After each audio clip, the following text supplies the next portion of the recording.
अस्सलाम वालेकुम नाजरीन इस दौरे हाजिर में किसी भी मुल्क को कौम का सबसे ताकतवर सतून मीडिया है।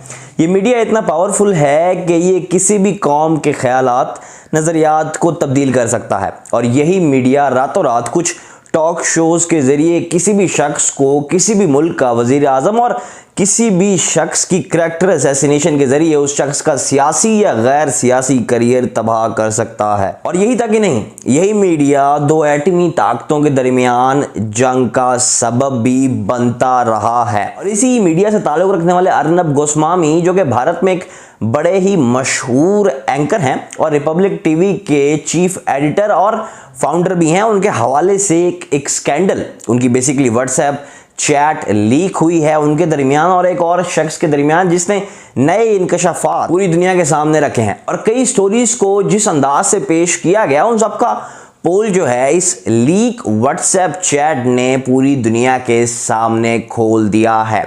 अब ये सारा क्या वाकया है, बेसिकली अर्नब गोस्वामी की चैट किस तरह से लीक हुई, किसने लीक की और इसका क्या इम्पैक्ट है, और बेसिकली ये सारा मामला क्या है, ये सब आज की इस वीडियो में हम आपके सामने रखने वाले हैं। सबसे पहले हम बात करते हैं अर्नब गोस्वामी की। अर्नब गोस्वामी बेसिकली इंडिया में एक बड़े ही मशहूर एंकर हैं। ये रिपब्लिक टीवी से इनका ताल्लुक है। इससे पहले ये कई दूसरे चैनल्स के लिए काम करते रहे हैं। ये मीडिया में, इंडियन मीडिया के एक बड़े ही मशहूर पर्सनैलिटी हैं और बड़ी ही अहमियत रखते हैं। अब हुआ ये है कि पिछले कुछ सालों से, यानी कि 2016 के बाद से, जब से नरेंद्र मोदी की भारत में हुकूमत आई है, ये अर्नब गोस्वामी के चैनल और इनके शो की रेटिंग्स जो हैं ये बहुत ज़्यादा ऊपर गई हैं और ये भारत के एक बहुत बड़े सहाफ़ी के रूप के में सामने आए हैं और इनको काफ़ी भारतीय अवाम जो है ये सुनती है भारत के अंदर। इनके टॉक शो ज़्यादातर चीखने चिल्लाने से भी भरे हुए होते हैं और ये कोशिश यही करते हैं कि जो इनके मेहमान इन्होंने बुलाए हैं ये उनको प्रेशराइज करें अपनी गुफ्तगू के जरिए। इनके हवाले से स्कैंडल क्या निकला। अब हुआ यूं कि पिछले 3 से 4 सालों से जब इनकी रेटिंग्स बहुत ज़्यादा ऊपर जाने लगी तो कई दूसरे लोगों को, कई दूसरे मीडिया चैनल्स को या ये कई दूसरे एंटी करप्शन के इदारों को ये शक होने लगा कि आखिर अर्नब गोस्वामी की रेटिंग्स इतनी ज़्यादा कैसे हो सकती हैं। इस हवाले से एक इन्वेस्टिगेशन लॉन्च की गई जो मुंबई पुलिस है उसकी जानिब से। इन्वेस्टिगेशन शुरू हुई तो इस इन्वेस्टिगेशन में कई लोगों के नाम आए और इन नामों के हवाले से तकरीबन 15 से 20 गिरफ्तारियां भी मुंबई पुलिस ने की और इन गिरफ्तारियों में एक शख्स शामिल थे जिनका नाम पैथराज गुप्ता है। अब इस गुप्ता साहब का अर्नब गोस्वामी के साथ क्या ताल्लुक है, सबसे पहले अब हम जो है ना इस गुप्ता साहब की प्रोफाइल को देखते हैं। ये गुप्ता साहब basically broadcast audience research council के CEO हैं और ये बेसिकली क्या करता है, ये इदारा जो इंडियन चैनल्स है ये उनको रेटिंग देता है, यानी कि ये इसके CEO है जो रेटिंग देने वाला इदारा है और इनके कनेक्शंस जो थे वो अर्नब गोस्वामी के साथ थे और इस तरह से इनको जो है वो बहुत ज़्यादा रेटिंग्स मिलती थी। अब होता क्या था, अब रेटिंग्स किस तरह से मिलती हैं किसी भी चैनल को, कुछ ट्रांसमीटर्स होते हैं छोटे छोटे।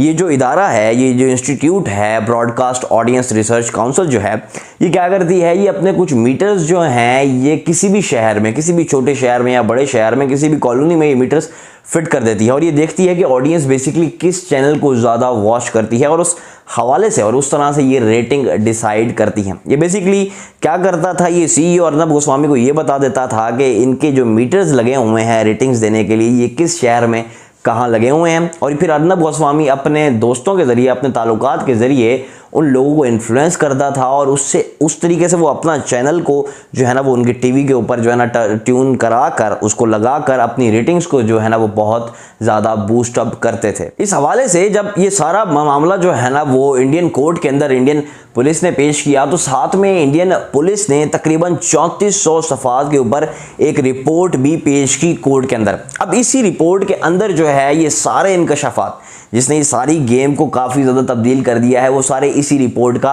हिस्सा हैं और इसी रिपोर्ट के अंदर ही जो ये मिस्टर गुप्ता के दरमियान और अर्नब गोस्वामी के दरमियान जो चैट हुई है उस चैट को भी इसी रिपोर्ट के अंदर शामिल किया गया और इसी चैट के जो है ना कुछ जो स्क्रीनशॉट्स थे वो लीक किए गए, जिसके बाद ये ट्विटर के ऊपर, सोशल मीडिया के ऊपर काफ़ी ज़्यादा जो है ना ट्रेंडिंग के ऊपर है। इस व्हाट्सएप चैट को डिकोड करने से पहले, यानी कि इस व्हाट्सएप चैट को समझने से पहले आप ज़रा एक चीज़ समझिए। बेसिकली हुआ ये कि 14 फरवरी 2019 को भारतीय आर्मी के ऊपर, भारतीय कॉन्वॉय के ऊपर कुछ काफिले की शक्ल में भारतीय फौजी सफर कर रहे थे कश्मीर के अंदर, पुलवामा के अंदर।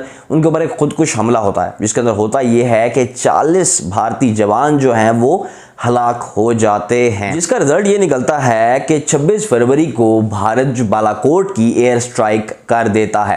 भारतीय एयर स्ट्राइक का ऑब्जेक्टिव कंप्लीट हुआ या नहीं हुआ, ये एक लंबी बहस है और इस बहस के ऊपर हम नहीं जाते, हम जरा अपने टॉपिक के ऊपर आते हैं। खैर 26 फरवरी को ये एयर स्ट्राइक भारत ने कर दी। अब इसका इन चैट्स के साथ क्या लिंक है? इन चैट्स के अंदर दो चीज़ें हैं जो कि इस सारे मामले से, इस पुलवामा हमले से और बालाकोट स्ट्राइक से रिलेट करती हैं। जो सबसे पहली बात है, ये इस टाइम आपकी स्क्रीन के ऊपर भी इनकी चैट जो है ये नज़र आ रही है। इसमें ये मिस्टर गुप्ता और अर्नब गोस्वामी एक दूसरे के साथ चैट कर रहे हैं और इसमें अर्नब गोस्वामी उनको ये बता रहे हैं कि एक बहुत बड़ा जो है ना वो हमला होने वाला है भारत की जानिब से पाकिस्तान के ऊपर, और इसको मज़ीद एलेबोरेट करके उन्होंने बताया। यानी कि उनसे सवाल मिस्टर गुप्ता ये करते हैं कि क्या ये कोई दूसरी स्ट्राइक है, तो इस पर अर्नब गोस्वामी उनको ये बताते हैं कि मोर देन नॉर्मल स्ट्राइक, ठीक है, और ये एक बहुत बड़ा जो है ना ऑपरेशन करने वाला है। इसके जवाब में मिस्टर गुप्ता उनको ये भी कहते हैं कि जो बिग मैन है, बेसिकली जो नरेंद्र मोदी हैं, उनको as a big man refer किया गया। और इस चैट के अंदर बार बार उनका रेफरेंस भी है कि अर्नब गोस्वामी की कई मुलाकातें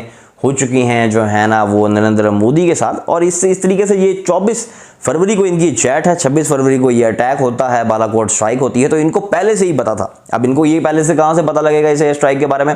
जाहिर सी बात है, इनको जो है ना वो जो इंडियन गवर्नमेंट के टॉप ऑफिशियल्स हैं उन्हीं से ही इनको ये इन्फॉर्मेशन मिली होनी है कि इंडिया एक एयर स्ट्राइक जो है ना वो प्लान कर रहा है। लेकिन अर्नब गोस्वामी ने यहाँ पर एक जुमला कहा, और वो जुमला उन्होंने बेसिकली बिग मैन को कोट करते हुए कहा। उनका ये जुमला कुछ इस तरीके से था कि पीपल विल बी एलिटेड, यानी कि बेसिकली वो ये कह रहे हैं कि ये जो स्ट्राइक हम करेंगे इससे लोग बहुत ज़्यादा खुश होंगे। अब देख रहे हैं ये सारा सिनेरियो कि बेसिकली इनको 2 दिन पहले सारा कुछ मालूम था और किसी दूसरी चैनल को इसकी कोई खबर ही नहीं थी। अब कैसे किन सोर्सेज से इतनी टॉप लेवल की ऑफिशियल किसी भी मुल्क की सिक्योरिटी का इतना टॉप लेवल की इंफॉर्मेशन आखिर अर्नब गोस्वामी तक कहाँ तक पहुँची, और अर्नब गोस्वामी उसको आगे ट्रांसमिट भी कर रहे हैं। अब इस चैट के हवाले से जो दूसरी बड़ी बात है, जो कि एक नए अपने और में एक अलग स्टोरी है और एक नया इंकशाफ रखती है। अब आप इस चीज़ को समझिए। 14 फरवरी को ये अटैक होता है पुलवामा में, जो इंडियन फौजी थे, जो भारतीय फौजी थे, 40 फौजी हलाक हुए। अब होता क्या है, इस चैट के अंदर अर्नब गोस्वामी ये कह रहे हैं कि उनको इस सारे इंसिडेंट का 20 मिनट पहले से पता था। यानी कि 20 मिनट इस इंसिडेंट से उनके फौजी जवान जिसमें मारे गए, अर्नब गोस्वामी को 20 मिनट पहले इसका पता था। और उन्होंने ये भी बताया कि वो वाहिद मीडिया आउटलेट थी जो कि ग्राउंड के ऊपर मौजूद थी। अब ये किस तरह से मुमकिन है, और क्या ये वही मिस्टर जो है ना वो बिग मैन जो हैं, जो इनको सारी इन्फॉर्मेशन दे रहे थे एयर स्ट्राइक के हवाले से भी, क्या उन्होंने ही ये इन्फॉर्मेशन इनको टिप की थी? और आखिर किस तरह से अर्नब गोस्वामी को एक अटैक का सबसे पहले से पता था? इस हवाले से एक ही पॉसिबिलिटी लगती है कि ये अटैक जो था ये प्री प्लान्ड था, और ये अटैक खुद भारतीय हुकूमत ने ही करवाया था, क्योंकि उसके बाद इलेक्शंस आने थे में भारत के अंदर इलेक्शन थे। और इसी चैट के अंदर जो है ना अर्नब गोस्वामी बड़ी एक खुशी का इजहार कर रहे हैं अपने ही जवानों की हलाकत से। तो इस सारे सिनेरियो से यही लगता है कि एक जो है ना वो इनके दरमियान एक कनेक्शन मौजूद है, टॉप इंडियन ऑफिशियल्स के दरमियान और अर्नब गोस्वामी के दरमियान, जो इनको रेटिंग्स भी दिला के दे रहे थे। और जो कई कोवर्ट ऑपरेशंस जो होते हैं, मीन के मिलिट्री एयरफोर्स लेवल के जो कोवर्ट ऑपरेशंस थे, उनकी इंफॉर्मेशन अर्नब गोस्वामी तक पहुंचाई जा रही थी। इसके अलावा जो पुलवामा का अटैक था, जिसके ऊपर पाकिस्तान का मौक़िफ़ यही रहा था कि ये स्ट्राइक, ये हमला जो था ये खुद भारत ने अपने जवानों के ऊपर करवाया था, भारतीय जो पॉलिटिशियंस हैं उन्होंने, ताकि वो आने वाले इलेक्शंस को इन्फ्लुएंस कर सकें। और वही हुआ, और इसी चैट के ज़रिए भी पाकिस्तान के मौक़िफ़ की एक बार फिर से तायद कर दी है खुद भारतीय सहाफ़ी और भारतीय पुलिस की इस रिपोर्ट ने। तो ये था ये मेरी वीडियो। मैं उम्मीद करता हूँ ये सारा मामला आपको बेहतर तरीके से समझ आया होगा। और अगर आप मेरे इस चैनल के ऊपर नए हैं तो इस चैनल को सब्सक्राइब कर दें, और जो लोग पहले से मेरे साथ जुड़ चुके हैं वो इस वीडियो को लाइक ज़रूर कर दें। अगली वीडियो तक के लिए